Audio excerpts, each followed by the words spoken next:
Hello and welcome to another episode of the Thriving Metabolism, where we discuss everything that impacts your hormones and metabolism so that you can take control, repair the damage, and lose weight consistently without making yourself miserable in the process. It's my mission to empower you so that you and your metabolism thrives and you never have to go through diet misery again. I'm Louise, registered nutritional therapist, weight loss expert, and founder of the Nourish method to lasting fat loss. In today's episode, we're going to be talking about how to make weight loss effortless, or at least require less effort. We're going to be looking at what it is you need to do to just make maintaining a healthy weight part of your everyday life. If you want to lose weight in a way where it's not going to just come back on, in a way where you don't have to give up all your favorite foods and persist through hunger and cravings and having to say no to going out with friends or going out for dinner because you're worried about the calories. If you want to be able to lose weight and live a normal life, then we have to weave in the habits into your everyday life, the things that are going to get you seeing progress and feeling really good and nourishing your body. So we're going to go through a list of things that you need to start focusing on to make weight loss effortless. Now, the first thing that so many people do when they decide they want to lose weight is they start looking at the things that they need to cut out or they need to stop having. And most people will start saying, right, I'm going to cut out all the sweets. I'm going to have no more takeaways. I'm going to cut out the bread. I'm going to cut out the chocolate or whatever it might be, the things that we kind of see as treats. So all that stuff gets cut out. But what people don't do is they don't replace it with anything. And importantly, I think the best approach to take is, rather than worrying about what you need to cut out, instead focus on what you need to add in. It's much easier to add stuff in than it is to rely on willpower to get you avoiding the stuff that you think you shouldn't have. So focus on adding in the nourishing stuff. Perhaps aim to have an extra portion of veg each day to start with. Focus on getting in more colourful fruits and vegetables. Perhaps focus on adding in a little bit more protein into your diet, getting some more water, replacing some of those teas and coffees with water. So by focusing on adding stuff in, you can crowd out the stuff that's not so good, and it's just feels different when you do it like that, because you don't feel like you're depriving yourself of stuff. You don't feel like you're depriving yourself of normal everyday foods. And that is really important, because when we feel like we're missing out, when we feel like we're deprived, then that can make us want to give in to the cravings even more. It can really trigger off the cravings even more, and it can make us more likely to fall off the wagon, because if we do end up having something that's a little bit off plan, we inevitably feel guilty about that. And research has shown that those people who feel guilty after eating something are much more likely to go ahead and eat even more of it than the people who aren't worrying about what they're eating. So it's when we are making ourselves feel bad about what we've eaten and then feeling guilty about it that we're more likely to go ahead and eat more of it or binge on it and then, consume more calories and overeat overall. The second thing that I would do to make weight loss more effortless is to boost your protein intake. Boosting your protein intake does several things for you. First of all, making sure you get adequate protein into your breakfast sets you up for the day, helps to keep your blood sugars steady, and doing that helps to prevent cravings, energy dips, those tired slumps where you feel like you just need some sugar to get back on track and be able to get on with your work.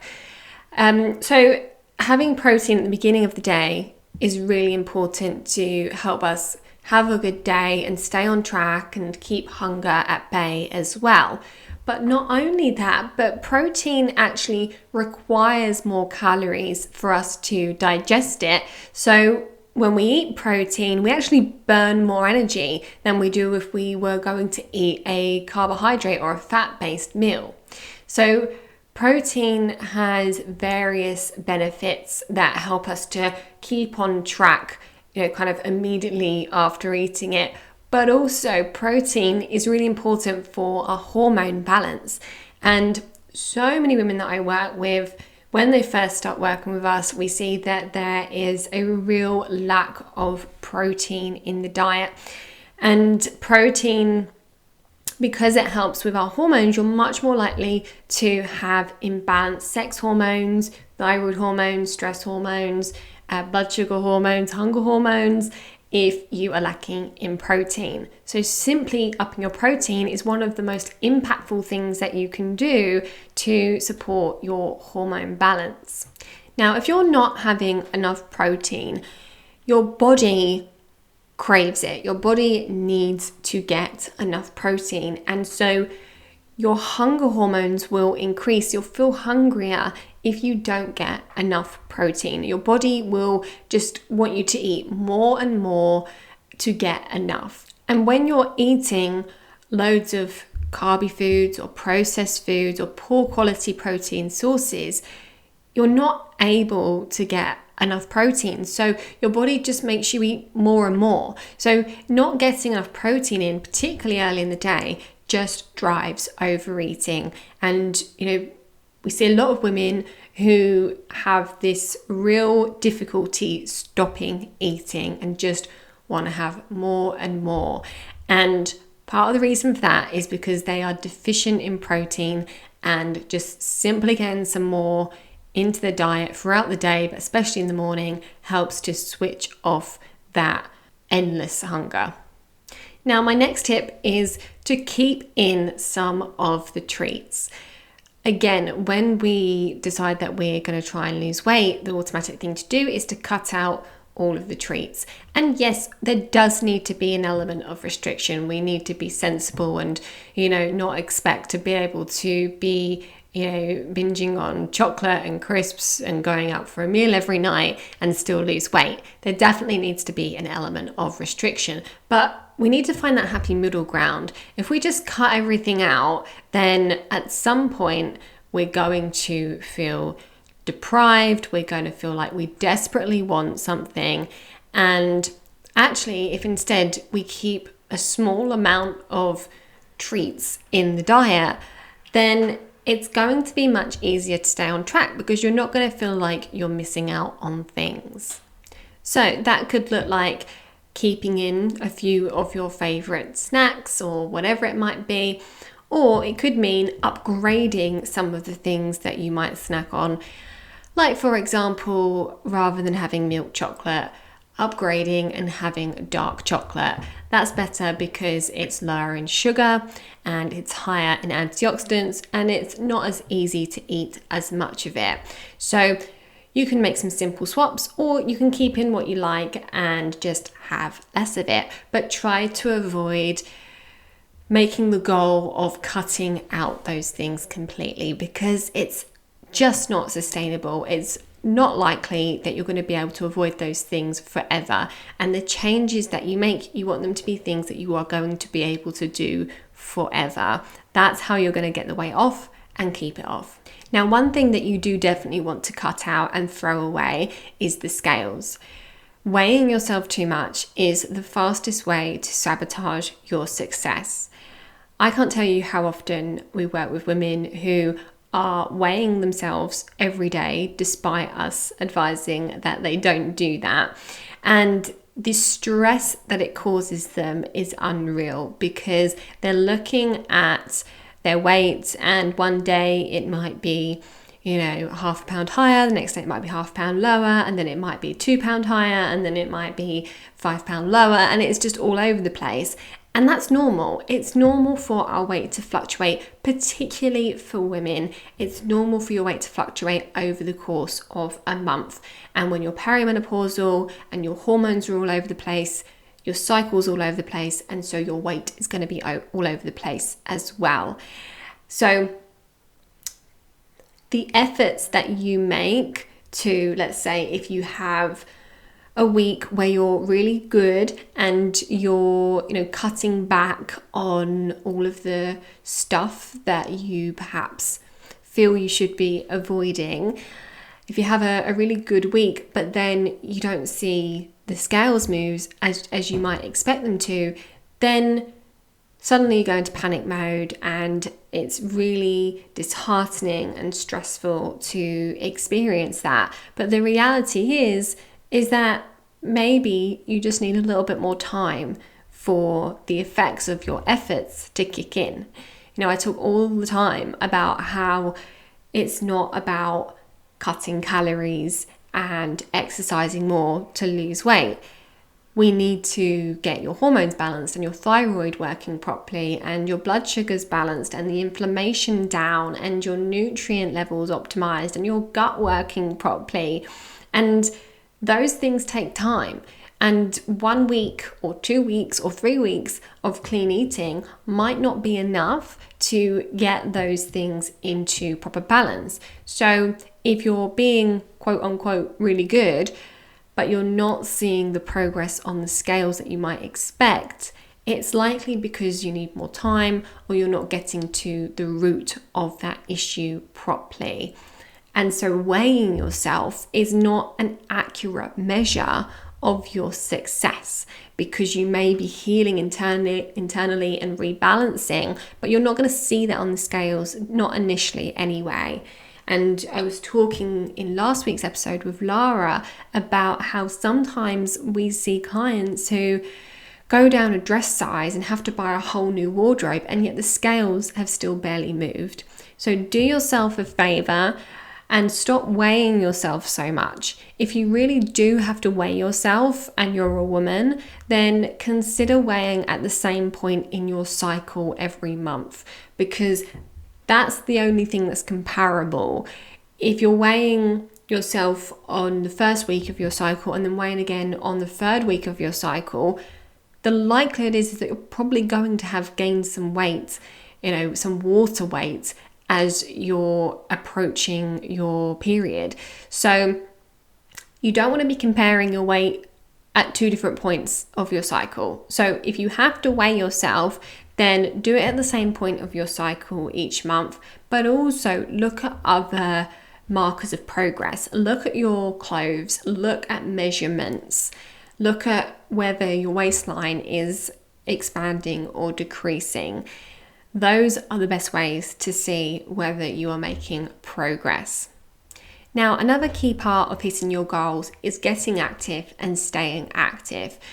Whilst I'm always saying that it's not about burning calories, we do still want to be active and keeping ourselves fit and mobile and flexible, and also reaping those benefits of exercise other than weight loss, the endorphin hits, the stress relief, the better sleep. So we want to be getting active, but again, we need to make sure that this is something that's going to be achievable in the long term. So if you don't think that you're going to be able to have the time or afford to go to the gym 5 times a week for the rest of your life, then it's probably not a good target for you. Instead, you may find more benefits from just weaving activity into your daily life. And maybe that means walking to the train instead of getting the bus to the train or something like that. Maybe it means going for a walk on your lunch break. Maybe it means doing activities at the weekend that are more physical as opposed to going for lunches with your friends or watching films or that sort of thing.